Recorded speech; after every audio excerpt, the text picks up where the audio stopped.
देखो अब यहाँ से the very familiar beetle with red and black markings the ladybird. Ladybird मालूम है क्या को बोलते हैं? क्या को बोलते हैं? हाँ बिल्कुल।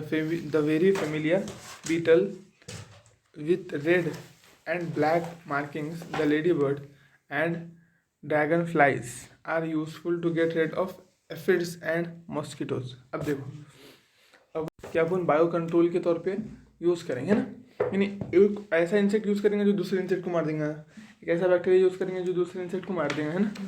तो नहीं अपन कोई इंसेक्टिसाइड पेस्टिसाइड यूज़ नहीं करेंगे, है ना। जैसे फॉर एग्जांपल एफिड्स नाम के एक इंसेक्ट रहती जो ये करती फसल को ख़राब कर देती है ना। फसल खा लेंगे अपनी, गेहूँ जो भी पेरेंगे अपन वो सब खा सकती है। इसलिए अपन क्या करेंगे, एक लेडी बर्ड नाम का एक इंसेक्ट छोड़ देंगे फार्म में। वो लेडी बर्ड क्या करते हैं, एफिड्स को खा लेते हैं। ठीक है, चलो देखते हो कैसे खाता। और ड्रैगन फ्लाइज, वो जो जिसको अपन बोलते हैं ना हेलीकॉप्टर, सुने ना, ऐसा घूमते रहता वो तालाब के छोटे छोटे उसके ऊपर पानी के डोबरे जमते उसके ऊपर, है ना। हाँ, तो उसको बोलते हेलीकॉप्टर बोलते। तो वो उसको बोलते ड्रैगन फ्लाइज। वो क्या करता, मच्छर के लार्वा वार्वा सब खा लेता, मच्छर खा लेता, सिंपल। क्या खाता हो? हाँ, मॉस्किटोज को खाने वाला रहता हो। क्या करने वाला रहता हो? उसको खाने वाला। और लेडी बर्ड क्या खाती है? एफिड्स। एफिड्स खाती है। कौन? रेंज बोले ये गेट रेड ऑफ बोले तो इनसे छुटकारा मिलने वाला है ना। तो वेरी फेमिलियर ये समझ में। तो बीटल्स लेडी बर्ड खाएंगे अपने, किसको बोलो? देखो ये लेडी बर्ड है, वो किसको खाएंगी? एफिड्स को, है ना। और ये जो अपने ये है, क्या बोलेंगे इसको अपने? हाँ, ड्रैगन फ्लाइज ये किसकी? मॉस्किटोज। ये दोनों याद रखना ना, लेडी बर्ड एफिड्स और ड्रैगन फ्लाइज मॉस्किटो। अब देखो थोड़ा ये कैसे खाता है, याद रख लो फिर तुम।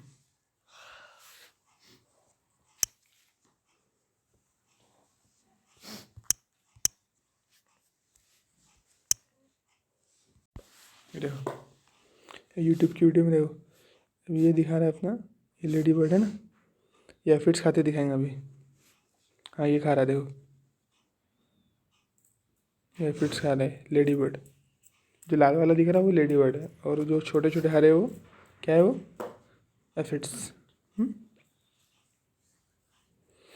तो ये क्या हो गया अपना, लेडी बर्ड एफिड्स ईटिंग, है ना। और ड्रैगन फ्लाइज मस्कीटो ईट करेंगे, है ना।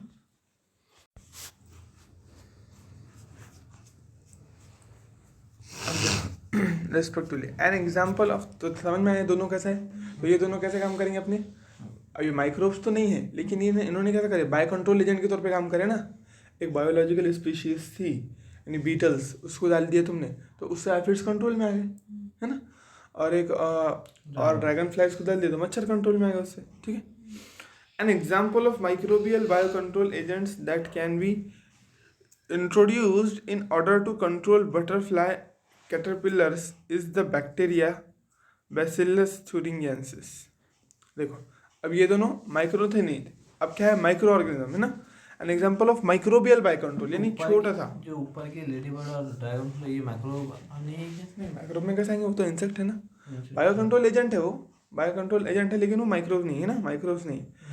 एंड माइक्रोबियल यानी छोटे, बहुत बारीक, microscopic. And microbial bio control agent that can be used. अब देखो एक बैसिलस थ्यूरिंगिएंसिस नाम का बैक्टीरिया है जिसको अपन यूज़ करते हैं, क्यों? ताकि जो कैटरपिलर के वो जो रहते हैं, बटरफ्लाई के जो कैटरपिलर रहते हैं, जो उनका लार्वा रहता है, उसको कंट्रोल करने के लिए। कोई फसल खा लेते ना कैटरपिलर भी, तो हम ये यूज़ करते हैं, बीटी कॉटन करके सुने ना, बीटी क्या बोले, उनकी इल्ली ना। हाँ, उनकी इल्ली जो रहती है, किसकी? बटरफ्लाइज की। तो उसको कंट्रोल करने के लिए, क्योंकि वो कंट्रोल में आ गई तो बटरफ्लाइज नहीं रही। बटरफ्लाई से जितना खतरा नहीं रहता उतना कैटरपिलर से रहता। क्यों? कैटरपिलर क्या करता है, पूरा वो खा लेता ना, बोरा नहीं, लेकिन वो पूरा पत्ते वत्ते सब खा लेता ना, फसल खराब करता है इनडायरेक्टली बोले। ठीक है, चलो तो उसको कंट्रोल करने के लिए क्या करेंगे हम, बोलो? बैक्टीरिया का यूज़ करेंगे। क्या है बैक्टीरिया? बैसिलस थ्यूरिंगिएंसिस। ठीक है, और किसको कंट्रोल करेगा? कैटरपिलर, बटरफ्लाई कैटरपिलर्स को कौन कंट्रोल करेगा? बैक्टीरिया थ्यूरिंगिएंसिस। हाँ, तो अभी तक 3 देख लिए अपन ने, लेडी बर्ड, एफिड्स और ड्रैगन फ्लाइज, मॉस्किटोज, और उसके बाद में कैटरपिलर को कौन कंट्रोल करेगा? Bacillus thuringiensis। बस ऐसे ही याद करना है। देखो ये 4-6 लाइन तुम्हारी नहीं पड़ गई। एक लाइन में तुमने बोल दिया लेडी बर्ड को कौन कंट्रोल करता है, सॉरी लेडी बर्ड एफिड्स को, और ड्रैगन फ्लाइज मॉस्किटो को, और बीटी कॉटन किसको करें? बीटी बैसिलस thuringiensis नाम का जो बैक्टीरिया है वो किसको करेगा? बीटी कॉटन नहीं, बीटी कॉटन को नहीं करेगा, बटरफ्लाई के कैटरपिलर को। बीटी कॉटन पे रहेंगे उनको वो करेगा, है नहीं? हाँ प्रॉपरली बीटी कॉटन भी रहेगा जरूरी नहीं है। वो बैसिलस thuringiensis नाम का बैक्टीरिया जो भी प्लांट में डालेंगे तुम, वो प्लांट के अंदर वो मतलब वही ना जो बोलते कैटरपिलर इनको वो करते बीटी कॉटन को डिसीज के लिए तो उनमें वो डाले तो वो खत्म कर देगा। बीटी कॉटन का जिक्र ही नहीं है ना, लेकिन पहली बात दिया ना उसने ऑफन राइट बीटी का रिटर्न एज बीटी बोला ना उसने। बीटी बोला ना उसने, हाँ ऑफन रिटर्न एज बीटी लिखता है। वो बीटी कॉटन बायोटेक्नोलॉजी का काम है, यहाँ का नहीं है ना। यहाँ पर सिर्फ इतना बोला उसने कि बैसिलस thuringiensis नाम का बैक्टीरिया हम यूज़ करते हैं कैटरपिलर के सॉरी बैक्टीरिया बटरफ्लाई के कैटरपिलर्स को कंट्रोल करने के लिए। ठीक, ऑफन राइट बीटी क्या है फिर? Often return as BT short form में वो बीटी बैसिलस thuringiensis नाम के बैक्टीरिया को क्या लिखते हैं अपन? ऐसा है बीटी लिखते हैं। कॉटन हाँ। वॉटन कुछ नहीं है नहीं भी यहाँ कॉटन नहीं। These are available in sachets as dried spores which are mixed with the water and spread into vulnerable plant such as देखो brassicas and fruit trees।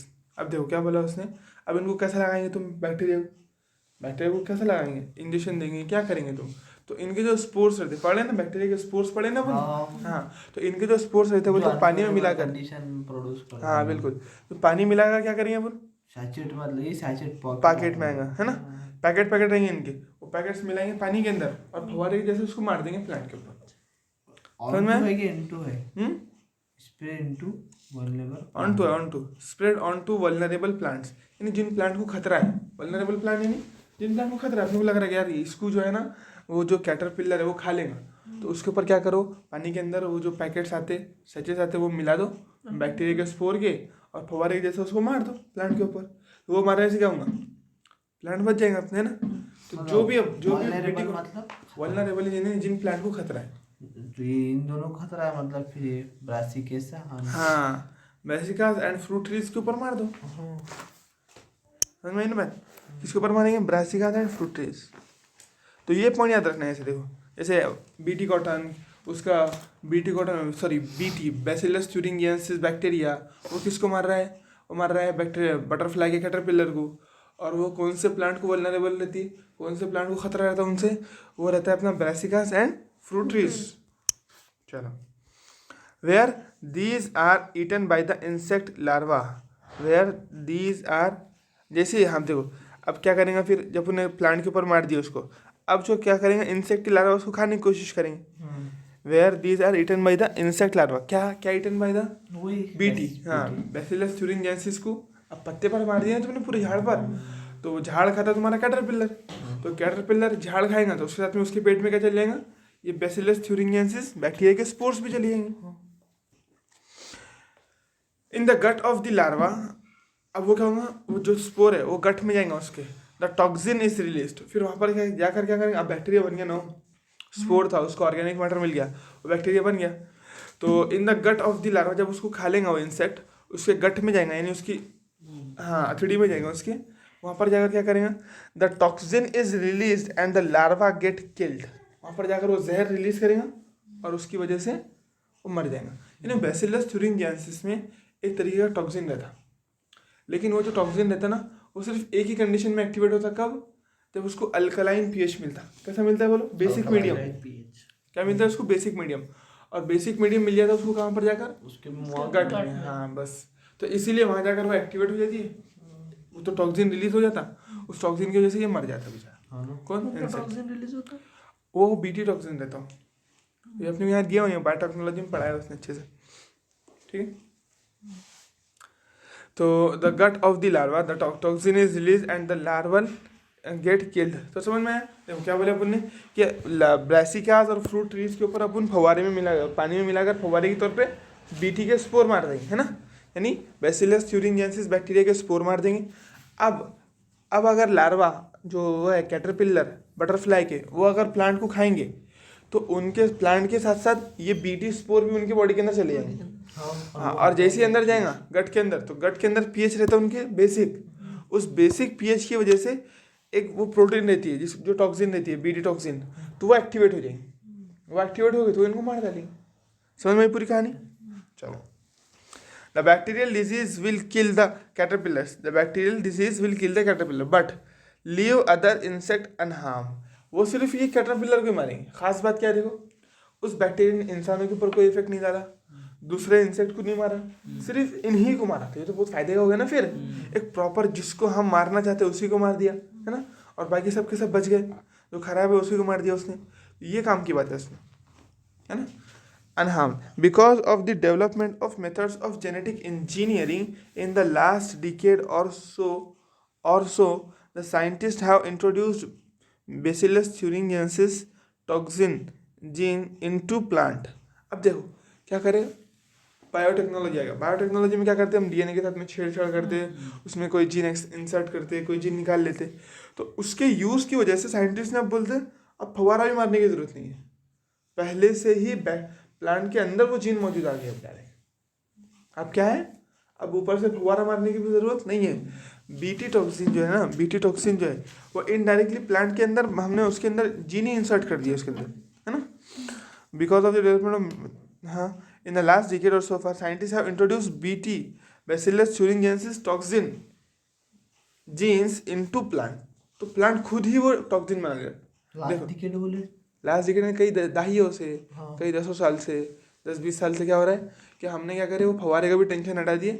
Scientist ने डायरेक्ट वो जो बीटी टॉक्सिन की जो जीन थी जो bacteria produce कर रहा था टॉक्सिन जीन प्लांट के अंदर डाल दिया, तो प्लांट खुद ही वो प्रोड्यूस कर ले रहा है। समझ में आ रही तुम्हारी बात? नहीं आई समझ में? देखो क्या बोले अपन ने, पहले अपन फव्वारे से मार रहे थे, है ना। तो अब फव्वारे से मारो, ये करो वो करो, उसके अंदर प्रॉपर, अब जैसे जहाँ पर फव्वारा पड़ा वो पार्ट अगर खाएगा तो मरेगा बैक्टीरिया, नहीं तो नहीं मरेगा, वेस्ट हो जाएगा, वेस्ट हो जाएगा।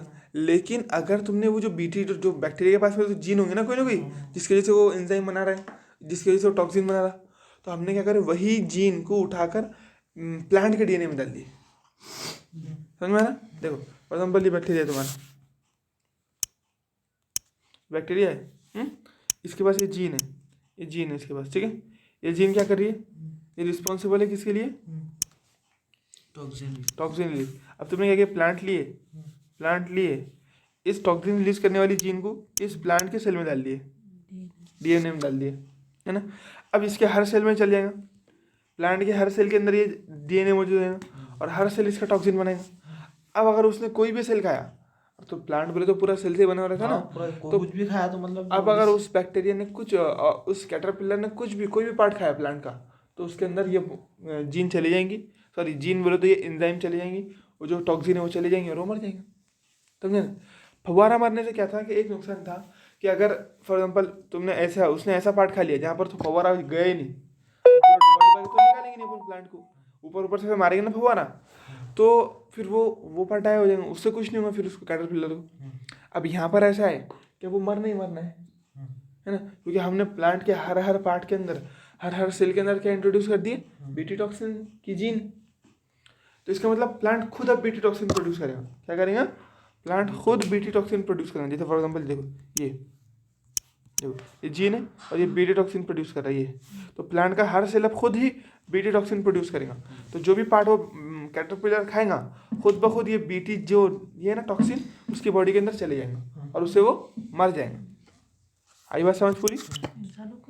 हाँ, ये खास बात है उससे, ना ही इंसानों को कुछ होगा, ना ही कोई दूसरे इंसेक्ट को होगा, किसी को कुछ नहीं होगा उससे। अगर अपन ने खा भी लिए तो अपने कुछ भी नहीं होता उससे। क्यों? क्योंकि अपना पीएच कैसा रहता है, एसिडिक। हाँ, अपने स्टमक में पीएच कैसा रहता है, एसिडिक। तो बेसिक पीएच की वजह से एक्टिवेट हो रही थी वो। चलो ऐसा तो सब देख दिखा के डाले कि गलती से कोई इंसान ने खा लिया तो मरने को नहीं होना, ऐसा है ना। चलो, scientists have introduced BT toxins. Such plants are resistant to attack by insect pest. अब ऐसे प्लांट जिसके अंदर अपन ने क्या करें, ये BT टॉक्सिन डाल दिए, अब उनसे इंसेक्ट को खतरा ही नहीं बचा, है ना। वो कितने भी कोई भी जगह पे रहेंगे तो इंसेक्ट को अब तुमको मारने की ज़रूरत ही नहीं है, वो खुद ही मर जाएंगे, है ना। ये प्लांट खुद ही मार डालेंगे उनको, ठीक है। तो such plants are resistance to attack by insect pest. अब उनको इंसेक्ट पेस्ट से कोई खतरा नहीं हो प्लांट को। BT cotton is one such example. BT cotton उसका एग्जाम्पल है ना। बीटी कॉटन को हमने इसी फिनोमिना पर, इसी तरीके पर बना कर रखे बोलते हैं। तो बायोटेक्नोलॉजी में इसके बारे में और डिटेल में पढ़ेंगे है ना। Is one such example which is being cultivated in some states of our country. हमारे कंट्री के कुछ स्टेट में इसको उगाया भी जाता है बोलते हैं बीटी कॉटन को। You will learn more about this in chapter 12 है। तुम चैप्टर 12 में इसके बारे में और डिटेल में पढ़ने वाले। A biological control being developed for use in the treatment of plant disease is the fungus Trichoderma. Trichoderma species are free-living fungi that are very common in root ecosystem. They are effective biocontrol agent for several plant pathogens. अब जैसे देखो, जैसे BT bacillus thuringiensis नाम का bacteria use किए, उसी तरीके से एक फंगस यूज करते हैं। क्या नाम है उसका? हाँ, ट्राइकोडर्मा। पॉलिस्पर्म वही एक ही चाहिए, नहीं अलग अलग आते हैं उनके नाम। ये अपना ट्राइकोडर्मा है, उसमें बहुत ही स्पीशीज आती है ना अलग। तो अपने को अभी सिंपल क्या रखना है, ट्राइकोडर्मा। ट्राइकोडर्मा नाम का एक फंगस है जो क्या करता है, जो प्लांट को होने वाले जो पैथोजन है ना उनको मार डालता है। प्लांट को जो अलग अलग क्यों अगर अपने को ऐसी हेडिंग दिया उसने एग्जाम में, ये बोले ट्राइकोडर्मा पॉलिस्पर्म किल करते वो यूज करते बोलते उसके वास्ते साइक्लोस्पोरिन ने इम्यूनोसप्रेसिव एजेंट के वास्ते यूज करते हैं, प्रोड्यूस करते हैं। और बाद में अगर वो ट्राइकोडर्मा पॉलिस्पर्म ना दिए, सिर्फ ट्राइकोडर्मा दिया तो इनकरेक्ट हो जाएंगे क्या? नहीं ऐसा नहीं होता, फिर करेक्ट होता ना। फिर भी ट्राइकोडर्मा कभी भी आधे नाम भी दिए तो करेक्ट होता ना। तुमको तो मालूम ना ट्राइकोडर्मा पॉलिस्पोरम ये करके। तो इधर भी तो ट्राइकोडर्मा दे रहा है। हाँ तो यही बात सेम हो सकती ना, सेम स्पीशीज हो सकती ना। देखो ट्राइकोडर्मा बोलिए ना उसने, तो ट्राइकोडर्मा बोले तो क्या नाम, कौन सा होगा, जीनस नेम हो गया उसका। पॉलिस्पोरम क्या हो गया उसका, स्पीशीज नेम हो गया। साइंटिफिक नेम पढ़ सकते हैं ना अपन उसका। तो ये क्या है, जीनस तो सेम ही थी उसका, इसलिए अपन बोल सकते कि वही हो सकती करके हो, है ना।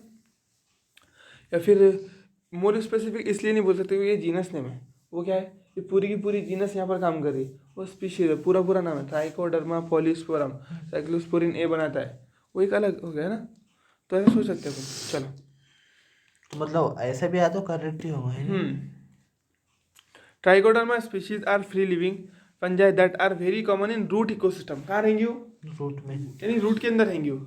और क्या करेंगी, बहुत सारे प्लांट को बहुत सारे पैथोजन से बचा लेंगे वो, है ना। बहुत सारे जो छोटे मोटे पैथोजन रहते हैं ना, जैसे कोई कीड़ा है, मकोड़ा है, या फिर बोल सकते हो तुम कोई इंसेक्ट है ना, तो उनको मार डालेंगे। कौन मारेगा बोलो? ये ट्राइकोडर्मा स्पीशीज। ट्राइकोडर्मा क्या है, फंगस है जो रूट इकोसिस्टम में रहती है। देखो कीवर्ड याद रखना, कीवर्ड्स। क्या बोले? हाँ, अल्टरनेरिया ट्राइकोडर्मा। अरे हाँ, ट्राइकोडर्मा पॉलिस्पर्म। हाँ तो देखो ट्राइकोडर्मा स्पीशीज है, रूट इकोसिस्टम में रहती है और क्या करती, several bio control agent for several plant pathogen. ये कीवर्ड्स तुमको याद रखना है, ट्राइकोडर्मा और रूट इकोसिस्टम और bio control agent for several plant pathogens. चले आगे। अब देखो, baculovirus are pathogens that attack insect and other arthropods. अब बैक्यूलोवायरस के नाम के क्या रहते बोलते, पैथोजन रहते हैं। बैक्यूलोवायरस एक वायरस का नाम है, ठीक है ना। Are pathogens that attack insect and other arthropods, जो क्या करते हैं, इंसेक्ट को अदर आर्थ्रोपोड्स को मार डालते हैं, अटैक करते हैं। The majority of baculoviruses used as bio control agent are in the genus nucleopolyhedron virus. क्या नाम है, न्यूक्लियोपॉलीहेड्रॉन वायरस। तो इनकी स्पीशीज बैक्यूलोवायरस है और इनका जीनस वो है न्यूक्लियोवायरस, ऐसा ना, ऐसा बोल सकते हैं। देखो, majority of baculovirus used as bio control agents are in the genus nucleopolyhedron virus. हाँ, अभी तक स्पेसिफिक दिया नहीं उसने कि बैक्यूलोवायरस स्पीशीज है कि क्या है करके। सिंपल याद रखो कि न्यूक्लियोपॉलीहेड्रॉन जो अपना जीनस, उसके अंदर पाए जाने वाले बैक्यूलोवायरस जो रहते हैं ना, उसको अपन यूज़ करते हैं। The majority of baculovirus used as bio control agent are in the genus nucleopolyhedron. उसका जीनस है ये बस बैक्यूलोवायरस का जीनस एजेंट आते हैं बायो कंट्रोल। हाँ देखो, न्यूक्लियोपॉलीहेड्रॉन वायरस जो है ना, वो एक जीनस का नाम है। उसके अंदर क्या आएंगे, अपनी बैक्यूलोवायरस आएंगे। हाँ, यूज बायोकंट्रोल एजेंट हम्म, इंसेक्ट। ठीक है चलो। तो न्यूक्लियो पॉलीहेड्रॉन जीनस, उसके अंदर क्या आएगा फिर बैक्यूलो वायरस आएगा। तो इसको क्या करते हैं अपन, act as a biocontrol agent, ठीक है ना। These viruses are excellent candidates for species specific narrow spectrum insecticidal application.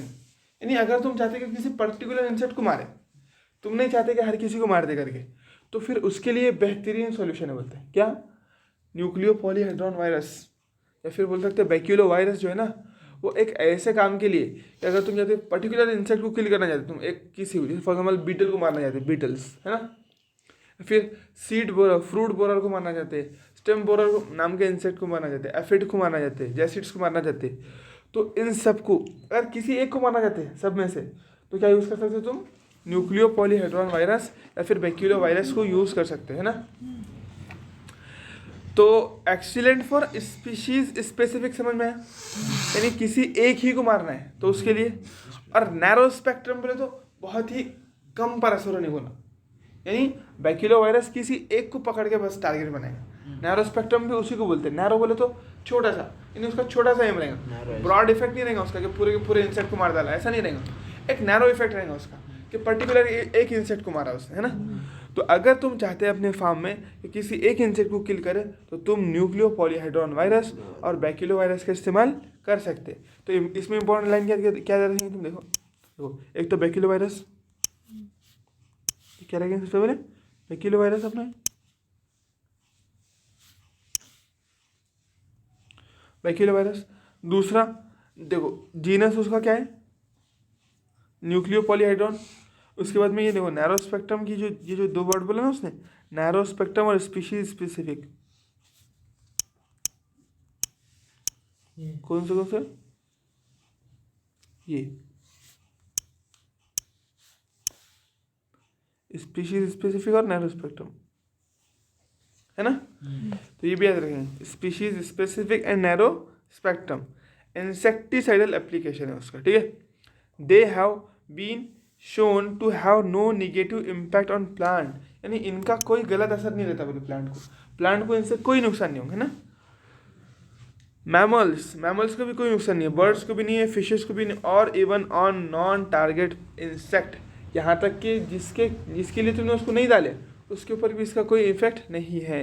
ये भी उसकी बहुत खास बात है, यानी इतना बढ़िया काम है कि तुम जिसको मारना चाहते हो वही मरेगा, उसके अलावा ना ही प्लांट को कोई नुकसान है, ना ही मैमल्स को, ना ही एनिमल्स को, ना ही इंसेक्ट को, सॉरी दूसरी इंसेक्ट को, ना ही फिशेस को, ना ही बर्ड्स को, किसी को कोई नुकसान नहीं है।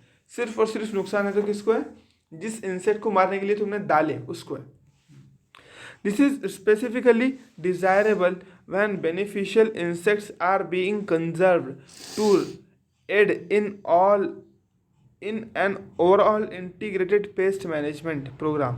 यानी ये कब काम में आता बोलता, यानी कौन से लोग उसको इस्तेमाल करते हैं, जैसे फॉर एग्जांपल अब कोई खेती हो रही है, वहाँ पर क्या है, मधुमक्खी को अपने को जिंदा रखना है ना, जो अपनी शहद की मक्खी है उसको जिंदा रखना है, वो अपना पॉलिनेशन करा के दे रही है, तो फिर हम चाहते हैं ना क्या कोई ऐसी चीज़ डाल देंगे सारे इंसेक्ट मर जाए उससे, सारों को मार डालेंगे तो वो भी मर जाएंगे, फिर हम चाहते हैं कि कुछ इंसेक्ट जिंदा रहे, तो ऐसी जगह पे अपन इसको इस्तेमाल करते हैं, यानी जो हमारी फसल को खराब करा उन इंसेक्ट को मार देगा और जो बाकी हो बच जाएंगे सारे के सारे। जी, इसका मतलब क्या हो जाता है? देखो वही बोला उसने, उसका मतलब वही होता है। तो क्या होता है उसका मतलब, they have been shown to have no, हो गया ना अपना, हाँ, दिस इज स्पेसिफिकली डिजायरेबल, यानी डिजायरेबल में तो ये वहाँ पर इस्तेमाल करेंगे हम, इसकी वहाँ पर ज़रूरत रहेगी, कहाँ पर, when beneficial insect being conserve, यानी जब हम जो काम के इंसेक्ट है उनको बचाना चाहते हैं, हाँ। उनको मारना नहीं चाहते, तो उस जगह पर हम न्यूक्लियो पॉलीहेड्रॉन वायरस को, बैक्यूलो वायरस को इस्तेमाल करेंगे बोलता, है ना। How to insect are being conserve to aid, ताकि वो मदद कर सके, कौन मदद कर सके बोलो, यही नहीं, बेनिफिशियल इंसेक्ट मदद कर सके, समझ में आए?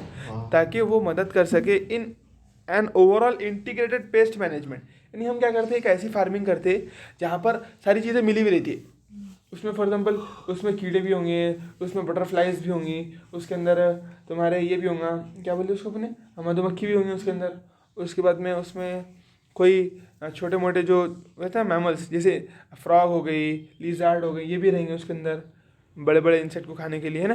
तो एक इंटीग्रेटेड पेस्ट मैनेजमेंट करते हैं, यानी इंटीग्रेटेड है मिलजुल कर पूरा मिला लिया ना, जुड़ा। हाँ, तो उसको बोलते हैं अपन इंटीग्रेटेड, पूरा मिला लेने को बोलते हैं इंटीग्रेटेड। तो एक टर्म है ये इंटीग्रेटेड पेस्ट मैनेजमेंट, जहाँ पर हम एक ऐसा सिस्टम क्रिएट करते हैं जहाँ के अंदर एक दूसरे के ऊपर डिपेंड करके बहुत सारी चीज़ें उसमें रहती है ना। हमारे प्लांट के अलावा भी उसमें कई सारे एनिमल्स रहते हैं, तो उसको बोलते हैं इंटीग्रेटेड पेस्ट मैनेजमेंट प्रोग्राम। तो वहाँ पर ये बैक्टीरियोवायरस बहुत काम किए, क्योंकि देखो हम सबको ही रखेंगे तो फिर तो हमारी फसल खराब हो जाएगी ना। तो जो हमारी फसल को खराब कर रहा हम उसको मार डालेंगे, उसके अलावा सारा को जैसे कि वैसे रहने देंगे। तो इसके लिए तुमको एक ऐसी चीज़ होना ना कि जो सिर्फ और सिर्फ टारगेटेड पेस्ट को मारे, उसके अलावा किसी को किल ना करे, है ना। दूसरे को कोई हार्म नहीं है, सिर्फ और सिर्फ टारगेटेड पेस्ट को मार रहा है। और when an ecologically sensitive area is being treated, और जब जहाँ पर कहीं पर जैसे इकोलॉजिकली सेंसिटिव एरिया कि वहाँ पर दूसरे इंसेक्ट एकदम खत्म होते आ रहे हैं, विलुप्ति की कगार पे है, खत्म होने की कगार पे है ना, एकदम बस खत्म होने वाले हैं, बहुत सारे रेयर इंसेक्ट की स्पीशीज है वो खत्म हो जाएंगी। तो अगर तुमने ऐसी जगह अगर इंसेक्टिसाइड मार दिए तो क्या होगा, वो इंसेक्ट पहले ही कम थी, खत्म हो जाएंगी फिर वो भी, है ना। तो ऐसे जगह पे जो एकदम इकोलॉजिकली सेंसिटिव एरिया है, जहाँ पर तुमको क्या करने का है कि भाई नहीं यहाँ पर पहले ही वो इंसेक्ट कम है, अगर अपन ने इंसेक्ट मार दिए तो दुनिया में वो बचेंगी ही नहीं।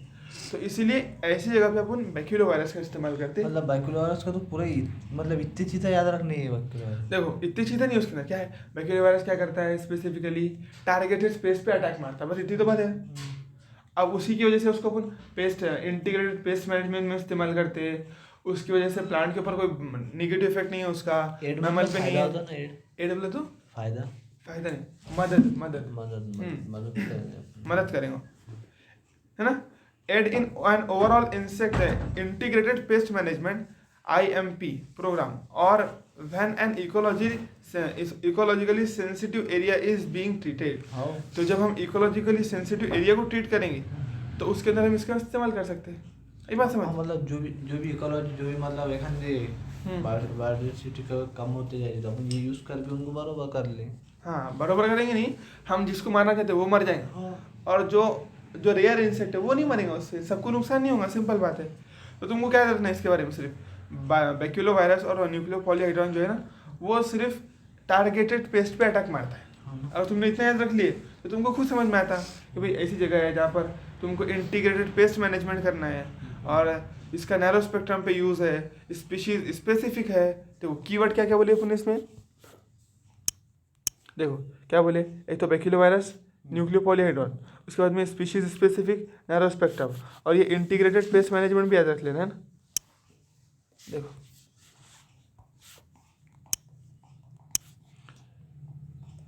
बैक्टीरियोवायरस, न्यूक्लियोपॉलीहेड्रॉन, स्पीशीज स्पेसिफिक, नैरो स्पेक्ट्रम और इंटीग्रेटेड पेस्ट मैनेजमेंट, ठीक है ना। और कहाँ पर यूज़ करते हैं, ecologically sensitive area being treated, बस ये सारे कीवर्ड्स इसमें। यानी बैक्टीरियोवायरस, न्यूक्लियोपॉलीहेड्रॉन कहाँ कहाँ इस्तेमाल कर जाएंगे, देखो इंटीग्रेटेड पेस्ट मैनेजमेंट के अंदर और इकोलॉजिकली सेंसिटिव एरिया के अंदर, है ना। और इसका इफेक्ट कैसा है, स्पीशीज स्पेसिफिक है, एक ही स्पीशीज के पीछे लगेगा, एक के पीछे हाथ धो के पड़े रहेगा, ठीक है ना। उसके बाद में नैरो स्पेक्ट्रम, बहुत ही कम ऑर्गेनिज्म पे इसका वो रहता है, इफेक्ट रहता है, बहुत ज़्यादा ऊपर नहीं रहता है, सिंपल। चलो आई बात समझ। अभी जो बाकी टॉपिक है